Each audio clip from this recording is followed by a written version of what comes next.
البدع والأهواء، أهل البدع العقائدية وأهل البدع السياسية.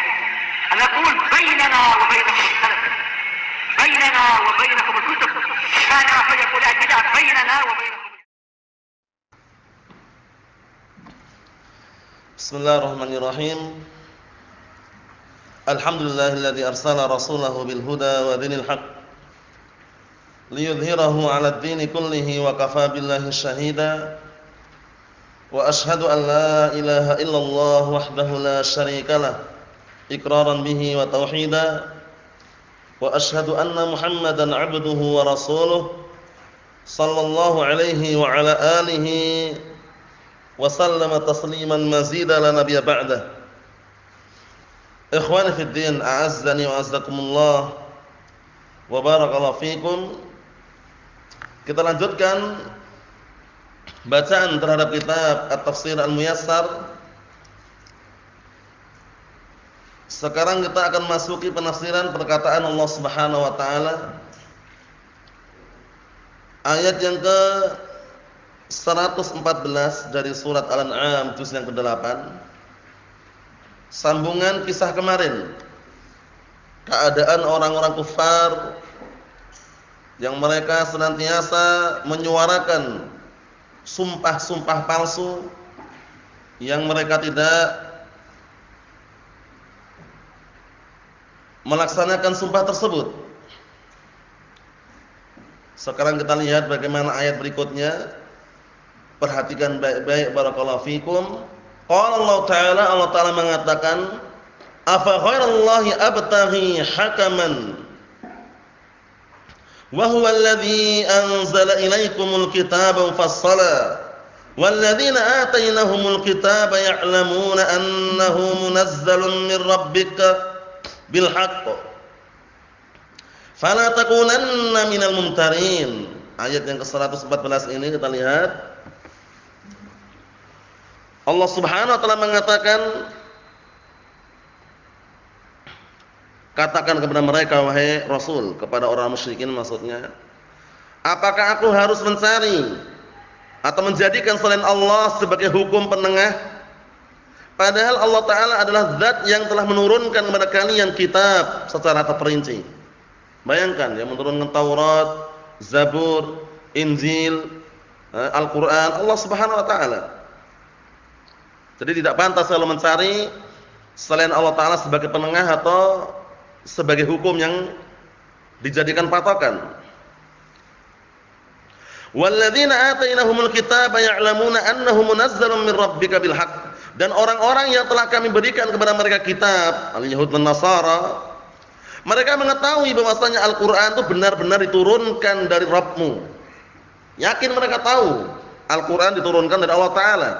Tapi mereka mengingkari, enggak mau beriman dengan alasan kalau seandainya turunnya kepada Bani Israel, kalau seandainya turunnya kepada al-Yahud wan Nasara, walaupun sebenarnya mereka tahu juga turun kepada mereka pun ujung-ujungnya mereka tidak mau beriman terhadap Al-Qur'an juga. Allahul musta'an.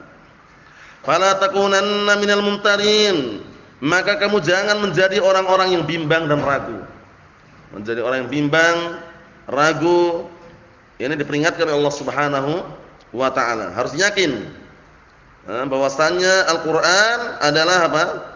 Adalah kitabullah yang azza wa jalla yang Allah Ta'ala wahyukan kepada Nabi Muhammad sallallahu alaihi wa ala alihi wasallam. Kemudian kita lihat tafsirannya.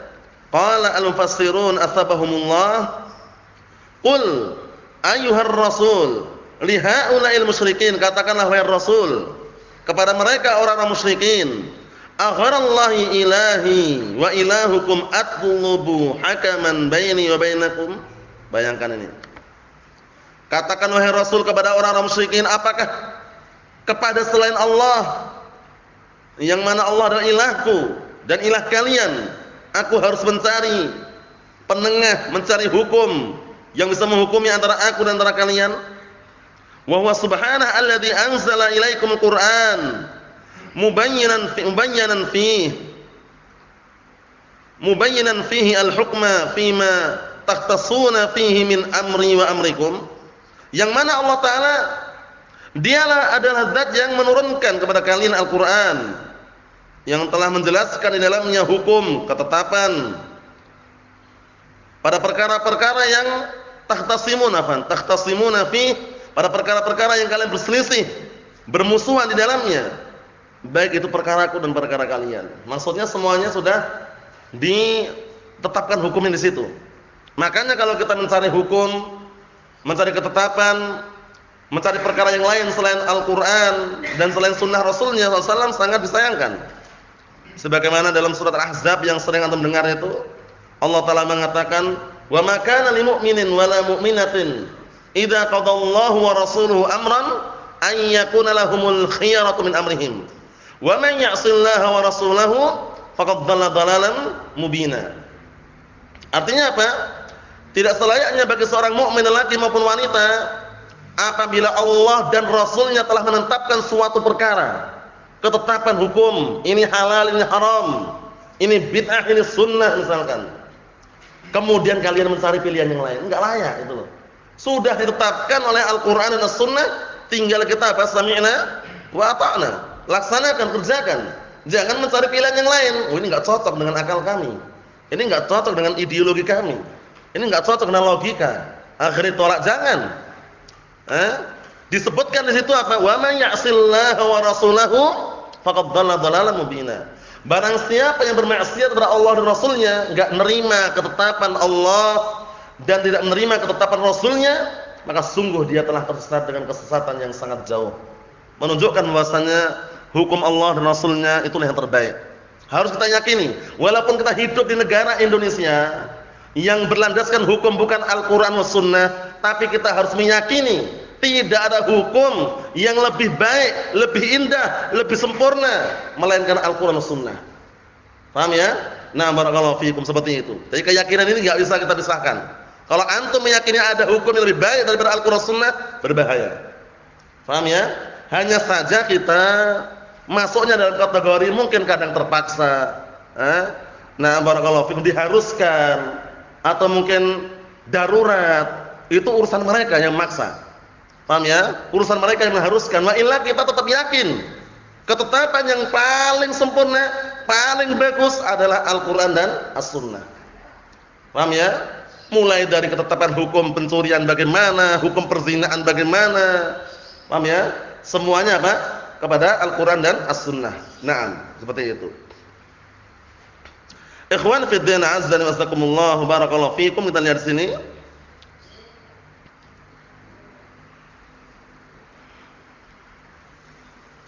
Wa banu Israil alladzina atahumullahu Taurat wal Injil. Perhatikan. Dan Bani Israil yang Allah telah turunkan kepada mereka Taurat dan Injil. Ingat-ingat, Taurat diturunkan kepada Nabi siapa? Taurat. Antum? Taurat diturunkan kepada Nabi siapa? Taurat. Nabi siapa? Taurat. Nabi Musa alaihissalam. Injil diturunkan pada Nabi siapa? Injil. Nabi siapa? Antum? Nabi Isa alaihissalam. Al-Quran diturunkan kepada Nabi siapa? Al-Quran. Nabi Muhammad sallallahu alaihi wa ala alihi wasallam. Zabur diturunkan kepada Nabi siapa? Zabur. Antum? Nabi siapa? Nabi Daud alaihissalam. Naam. Kata al-mufassirun nasabahumullah, dan Bani Israil yang telah Allah telah turunkan kepada mereka Taurat dan Injil, ya'lamuna ilman yakinan. Bayangkan, mereka tahu dengan pengetahuan yang yakin, anna hadzal qur'ana munazzalun 'alaik ayyuhar rasul. Mereka yakin Al-Qur'an itu turunkan kepadamu wahai Rasul, min rabbika, dari Rabbmu, bil haq, dengan sebenar-benarnya. Jadi mereka itu tahu Al-Qur'an diturunkan kepada Nabi kita Muhammad sallallahu alaihi wasallam, tahu, yakin gitu loh. Tapi yang namanya orang mu'anid, orang menentang, itu enggak mau beriman juga gitu loh. Walaupun seyakin-yakinnya. Nah, fala takunanna minasyakin fi syai'in mimma auhayna ilaik. Maka kamu jangan termasuk orang-orang yang ragu terhadap sesuatu atau terhadap sedikit pun apa yang telah kami wahyukan kepadamu. Jadi Allah telah peringatkan Nabi kita Muhammad SAW, jangan ragu. Yang kami turunkan, yang kami wahyukan kepadamu itu benar. Dan orang-orang Yahud dan Nasara atau orang Bani Israil mereka pun yakin bahwasanya Al-Qur'an diturunkan untuk siapa? Untuk Nabi Muhammad sallallahu alaihi wa ala alihi wasallam. Paham ya? Seperti itu. Kita lihat ayat yang berikutnya. Qala Allah Ta'ala mengatakan, "Wa tammat kalimatu rabbika sidqan wa 'adla, la mubaddila li kalimatih, wa huwas samiul 'alim." Dan sungguh telah sempurna ucapan Rabbmu. Sempurna apanya? Kejujurannya dan keadilannya. Ucapan yang paling jujur, yang paling sempurna, yang paling lurus adalah ucapan Allah Subhanahu wa taala. Wa man asdaqu minallahi qila, wa man asdaqu minallahi haditsa. Ya kan? Siapa lagi yang lebih jujur, yang lebih lurus ucapannya daripada Allah taala? Enggak ada. Paham ya? Kemudian sering antum baca, ya kan? Wa fa inna asdaqal hadithi kitabullah. Sesungguhnya sebenar-benar sejujur-jujur perkataan adalah perkataan Allah Subhanahu wa taala. Naam, wa khairul huda huda Rasulillah sallallahu alaihi wasallam, dan sebaik-baik petunjuk Rasulullah sallallahu alaihi wa ala alihi wasallam. Naam, kita lihat di sini tafsirannya. Atau disebutkan dalam ayat ini, la mubaddila li kalimatih, tidak ada yang menggantikan untuk ucapan Allah Subhanahu wa taala, enggak ada. Nah, jadi enggak ada yang mampu seorang pun untuk menggantikan ucapan-ucapan Allah Taala yang sempurna tersebut, enggak ada yang mampu. Wa huwas samiul alim, dan dia adalah zat yang maha mendengar dan maha mengetahui. Qala al-mufassirun asbahumullah, berkata ahli tafsir asbahumullah, wa tammat kalimatu rabbika wa hiyal Qur'an sidqan fil akhbar wal aqwal. Perhatikan situ. Dan sungguh telah sempurna ucapan Rabbmu di dalam Al-Qur'an, sidqan, kejujurannya, kebenarannya, fil akhbar, dalam kabar-kabar yang ada di situ, wal aqwal, dan ucapan-ucapan situ. Semuanya benar. Jadi jangan pernah mencurigai Al-Qur'an, jangan pernah. Al-Qur'an semuanya benar. Tidak boleh kita curiga di dalamnya, tidak boleh ragu terhadap isi kandungan Al-Qur'an. Alif lam mim, dzalikal kitabu la raiba fih. Alif lam mim, itulah Al-Qur'an. Dzalikal kitab, Al-Qur'an yang tidak ada keraguan di dalamnya, sedikit pun enggak ada. Paham ya? Makanya kalau setiap kali ada orang memalsukan Al-Qur'an pasti ketahuan. Paham ya? Setiap kali ada orang yang memalsukan Al-Qur'an pasti ketahuan. Na'am barakallahu fikum. Karena apa? Karena sudah pasti dan jelas gitu ya. Sudah pasti dan jelas. Naam. Ikhwan fillah azza wa jalla, kita lihat lagi. Wa adlan fil ahkam, dan juga apa? Lurus, adil dalam masalah hukum-hukum yang ada di situ. Enggak ada yang ada unsur kedzaliman dalam Al-Qur'an itu enggak ada. Karena sudah kita lewati, sebaik-baik barakallahu fikum hukum adalah Al-Qur'an dan As-Sunnah. Jangan pernah antum barakallahu fikum berubah pikiran kemudian ada hukum yang lebih baik dari Al-Qur'an dan Sunnah, enggak ada. Hukum yang diletakkan oleh manusia itu pasti ada kekurangannya. Paham ya? Pasti ada kekurangannya. Tapi kalau hukum yang diletakkan oleh Al-Qur'an Sunnah, yang ditetapkan oleh Al-Qur'an Sunnah sempurna. Paham ya? Sempurna. Karena dua-duanya wahyu. Dua-duanya wahyu dari Allah Subhanahu wa taala. Naam, kita lihat di sini. Fala yastati' ahadun an yubaddila kalimatihil kamilah, masyaallah. Maka enggak ada seorang pun yang mampu untuk mengubah. Tidak ada seorang pun yang mampu mengubah atau mengganti ucapan-ucapan Allah Subhanahu wa taala yang sempurna. Enggak ada yang mampu. Semuanya pasti kurang. Semuanya serba kurang. Tidak ada yang mampu yang menggantikan apa? Ucapan Allah Subhanahu wa taala. Wallahu ta'ala huwas sami' lima yaqulu ibaduh al-alim bi bawatini umurihim wa dhawahiriha. Perhatikan situ. Dan Allah Subhanahu wa taala adalah zat yang maha mendengar terhadap apa yang diucap oleh hamba-hambanya. Al-alim, dan zat yang maha mengetahui bi bawatini umurihim, dengan perkara-perkara mereka yang tersembunyi, wa dhawahiriha, atau yang nampaknya. Dan Allah Subhanahu wa taala, na barakallahu fikum, mengetahui hal tersebut, baik yang nampak yang tersembunyi tahu. Karena apa? Karena pengetahuan Allah Subhanahu wa taala meliputi segala sesuatu. Semuanya Allah Subhanahu wa taala mengetahui. Ikhwan fillah azza wa jalla, ayat berikutnya perhatikan. Ayat yang berikutnya adalah ayat yang sangat ma'ruf, masyhur, sering antum dengar, bahwasanya patokan landasan kita bukan mayoritas orang. Bukan mayoritas orang. Jangan pernah kita ngikutin barakallahu fikum kebanyakan orang. Jangan pernah mengikuti kebanyakan orang, mayoritas orang, tapi yang diikutin adalah dalil, hatta walaupun satu orang yang menyampaikan al-haq, itulah yang diikutin. Dalil Al-Qur'an dan As-Sunnah. Tapi kalau ngikutin kebanyakan orang, mayoritas orang, taruhlah antum hidup di kampung, kebanyakan mereka misalkan melakukan ritual bid'ah, antum ikut mereka? Jangan. Ini tapi kebanyakan orang di sini melakukan seperti ini. Kalau itu bid'ah, tinggalkan. Jangan menilai suatu kebaikan, suatu perbuatan amalan dikatakan baik karena banyak orang yang melakukan. Jangan itu. Patokannya adalah dalil. Man amila amalan laisa alaihi amruna fahuwa raddun.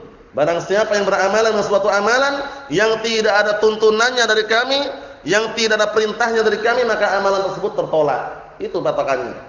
Jadi jangan sampai antum atau kita menilai suatu perbuatan itu bagus, baik, buruknya karena banyak orang yang melakukannya. Belum tentu. Karena apa? Karena yang namanya al-haq itu justru di mana-mana sedikit itu loh. Paham ya? Sampai barakallahu fikum, sebagian ulama mengatakan di antaranya siapa? Al-Imam Al-Bukhari. Al-Imam Al-Bukhari mengatakan fasbiru ya ashabas sunan rahimakumullah fa innakum aqallun nas. Bersabarlah kalian semuanya wahai pemegang sunnah rahimakumullah. Semoga Allah telah merahmati kalian karena sesungguhnya kalian itu orang yang paling sedikit. Pemegang sunnah, ahlus sunnah wal jamaah itu sedikit, walaupun kelihatannya kalau ngumpul banyak, tapi sedikit dibandingkan orang-orang ahlu bid'ah wad dalal. Sedikit. Mereka jutaan, ribuan, ratusan ribu. Ahlus sunnah sedikit. Paham ya? Nah, kita lihat ayatnya biar tambah jelas, sering antum dengar. Qala Allah Ta'ala mengatakan, "Wa in tuti aktsara man fil ardi yudilluka an sabilillah, in yattabi'una illa adh-dhann wa inhum illa yakhrusun." Ayat ini karena sering muncul dihafalkan ini ya. Nah, wa in tuti aktsara man fil ardi yudilluka an sabilillah, artinya, dan jika engkau mentaati kebanyakan orang di muka bumi ini, yudilluka an sabilillah, niscaya mereka akan menyesatkan dirimu dari jalan Allah Ta'ala. Jadi kalau ngikutin sesuatu jangan ngikutin yang banyak orang, kerumunan, gerombolan. Kalau daurah ratusan ribu, kalau daurah ribuan, wah itu mesti benar, belum tentu. Paham ya? Nah, barakallahu fikum, kadang antum jumpai daurah orang-orang Khawarij misalkan, daurah orang-orang Sufiyah ribuan jutaan. Paham ya? Jadi patokan kebenaran bukan dinilai dari banyaknya peserta, bukan dari banyaknya pengikut, tapi patokan kebenaran apa? Al-jama'atu ma wafaqal haqqa wa in kunta wahdak. Perkataan siapa ini? Abdullah Ibn Mas'udin radhiyallahu anhu. Disebutkan di dalam kitab Al-Faqih wal Mutafaqqih karya siapa? Al-Imam Al-Khatib Al-Baghdadi. Al-jama'atu ma wafaqal haqqa wa in kunta wahdak. Jamaah itu adalah yang mencocoki kebenaran walaupun kamu seorang diri. Walaupun kamu seorang diri, walaupun kamu sendirian, itu dikatakan jamaah. Paham ya? Itu dikatakan jamaah. Naam. Jadi jangan pernah menilai kebenaran itu apa? Harus banyak orang, harus ribuan, harus ratusan.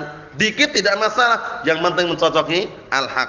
Ingat-ingat tadi ya, al-jama'atu ma wafaqal haqqa wa in kunta wahdak. Jamaah itu yang mencocoki kebenaran walaupun engkau seorang diri.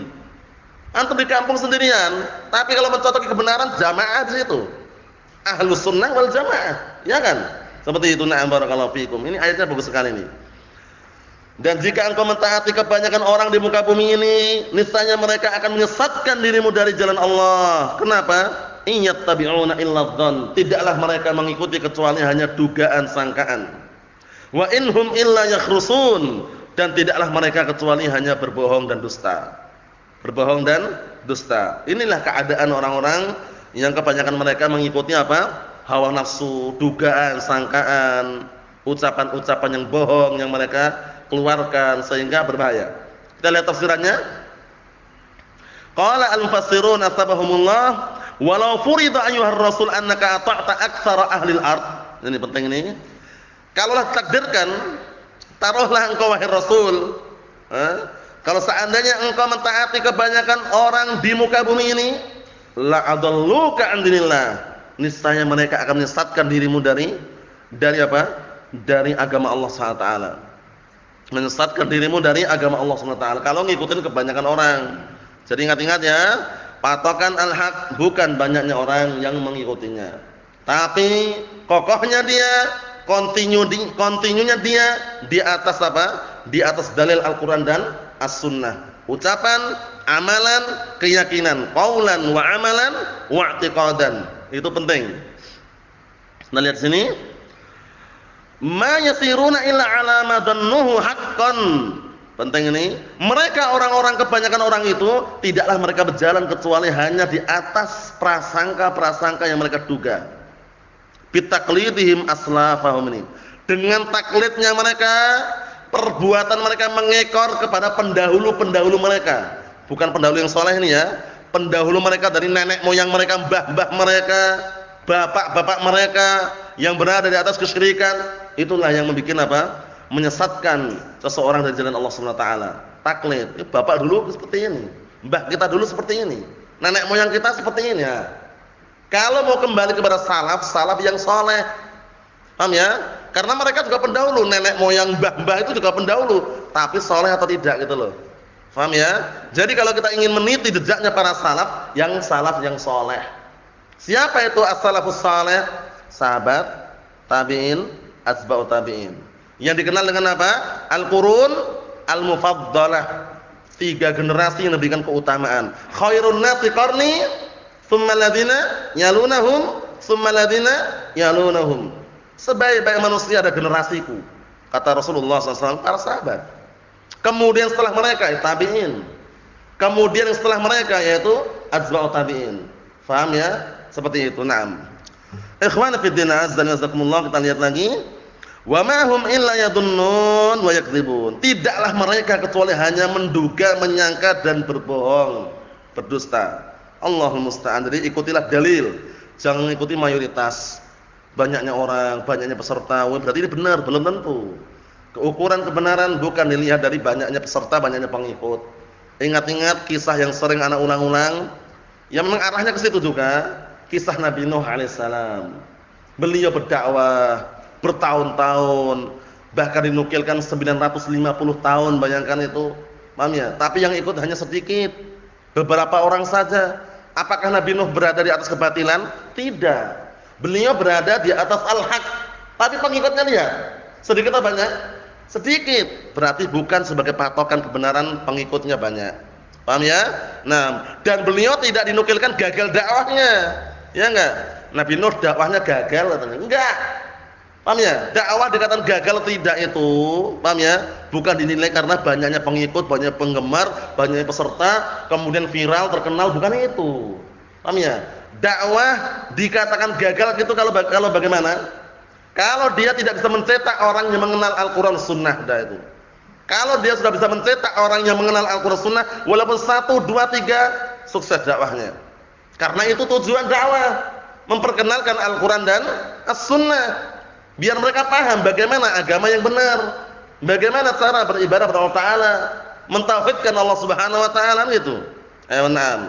Tapi kalau hanya mencari pengikut, banyak peserta, ribuan, ratusan, nggak mengenal tauhid, sholat pun juga nggak tahu bagaimana cara sholat yang benar misalkan, malah berbuat kesyirikan.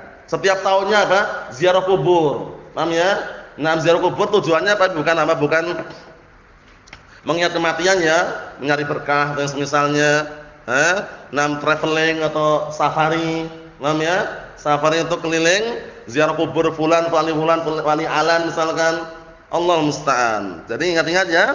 Nah, barakallahu fikum, ayatnya sangat bagus sekali tadi ya. Kita tutup yang terakhir. Inna rabbaka huwa a'lamu man yadillu an sabilihi wa huwa a'lamu bil muhtadin. Faqulu mimma dzukira smullahi alaihi in kuntum bi ayatihi mu'minin. Sesungguhnya Rabbmu dialah zat yang lebih tahu orang yang sesat dari jalannya. Allah Subhanahu wa taala lebih tahu tentang orang-orang yang sesat dari jalannya. Wa huwa a'lamu bil muhtadin, dan dialah zat yang lebih tahu tentang orang-orang yang mendapatkan hidayah.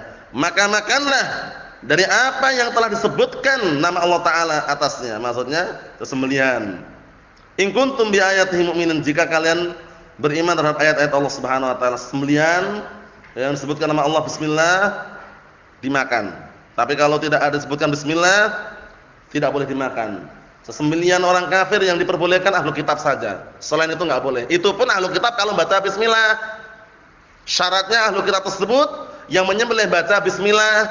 Adapun kalau walaupun ahlu kitab bacanya bismil masih dengan menyebut Nabi Isa. Bismi Abi Fulan dengan menyebut nama Bapak Fulan, enggak halal.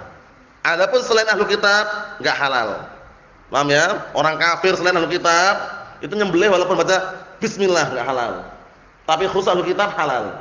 Karena mereka juga punya keyakinan bahwasanya tidaklah menyembelih kecuali baca bismillah. Paham ya? Nah, barakallahu fikum seperti itu. Dan kita lewati pembahasannya dulu ya. Qala al-mufassirun asbahumullah, inna rabbaka huwa a'lamu bid-dhalin an sabilir rasyad wa huwa a'lamu minkum wa minhum biman kana 'ala istiqamatin wassadat. Sesungguhnya Rabbmu dialah zat yang lebih tahu tentang orang-orang sesat dari jalan kebenaran. Dan dialah zat yang lebih tahu dan di antara kalian dan di antara mereka barakallahu fikum dengan orang yang istiqamah di atas keistiqamahan dan di atas kelurusan. La yakhfa 'alaihi minhum ahadun. Tidak ada seorang pun yang terluputkan dari pengetahuan Allah Subhanahu wa taala. Allah taala mengetahui semuanya. Mana yang sesat, mana yang tidak, mana yang lurus, mana istiqamah, tahu semuanya. Faqulu minadz dzaba'ih allati dzukira smullahi 'alaiha. Maka makanlah dari sembelihan-sembelihan yang disebutkan nama Allah. Ingat-ingat ya. Karena kadang orang nyembelih kalau enggak ingat, dia nyembelih gitu aja, enggak baca bismillah. Haram. Walaupun orang muslim. Walaupun orang muslim nyembelih cuman diam ini aja. Paham ya? Ingat baca bismillah tasmiyah. Bismillah. Paham ya? Nah, seperti itu. In kuntum bi barahinillah ta'ala al-wadihah musaddiqin. Jika kalian benar-benar membenarkan, yakin terhadap argumen-argumen, bukti-bukti yang Allah taala turunkan yang jelas dan gamblang. Paham ya? Kesimpulannya, nah barakallahu fikum, kebenaran al-haq tidak diukur dari mayoritas atau kebanyakan pengikut, banyaknya peserta, tapi kebenaran diukur apa? Diukur sesuai dengan kadar berpegang teguhnya seseorang tersebut di atas al-haq, Al-Qur'an dan as-sunnah. Bismillah, ini terakhir dapat pertanyaan. Orang-orang hizbiyun semisal roja berbangga-bangga karena banyak yang mengikuti mereka. Apa yang dinasihatkan kepada yang masih terjebak dengan pemikiran mereka? Yang dinasihatkan segera meninggalkan kalau terjebak. Karena kalau sudah terjebak itu otomatis harus meninggalkan jebakannya itu. Jangan malah larut di dalam jebakannya. Caranya bagaimana caranya? Ya, talabul ilm. Mencari ilmu di sisi ahlus sunnah. Yang kokoh di atas Al-Qur'an sunnah, mendakwakan Al-Qur'an sunnah terang-terangan. Qala Allah, qala Rasul. Ini halal, ini haram. Paham ya? Nah, kalau berbangga-bangga dan pengikut yang banyak itu tidak benar. Jamaah tabligh lebih banyak lagi jamaah tabligh. Bangga mereka, Masya Allah kita ini yang mengislamkan banyak kaum, banyak orang di India, Thailand, Bangladesh. Paham ya? Apa istilahnya itu? ITB ya, India, Thailand, Bangladesh. Kami yang mengislamkan. Oh, kalian ahlus sunnah di masjid duduk-duduk terus. Di ahlus sunnah itu bukan patokan. Kalian dakwahkan tauhid, mereka kenal tauhid enggak mereka? Enggak kenal. Masa dakwah di kampung di masyarakat ada orang apa? Ada orang ikut tahlilan juga, yang penting banyak pesertanya. Paham ya? Orang baru ikut dakwah jamaah tabligh baru ikut sekali langsung disuruh dakwah. Pakai bantolon, celana ketat, baca kitab Fadhul A'mal. Mana? Paham ya? Jadi kalau berbangga-bangga pengikut itu tidak benar. Sedikit atau banyak ukurannya adalah apa? Al-haq. Paham ya? Ukurannya adalah al-haq. Al-jama'atu ma wafaqal haqqa wa in kunta wahdak. Jamaah itu adalah yang mencocoki kebenaran walaupun engkau seorang diri. Dah itu titik. Paham ya? Nah, karena jamaah tidak disyaratkan banyak orang ribuan, enggak harus, tapi mencocoki kebenaran. Apa itu kebenaran? Al-Qur'an dan As-Sunnah. Dipahami oleh siapa? Sesuai dengan pemahaman para salafun as-salih. Siapa salaf kita yang saleh? Sahabat, tabi'in, atba'ut tabi'in. Wallahu a'lam bissawab. Alhamdulillah.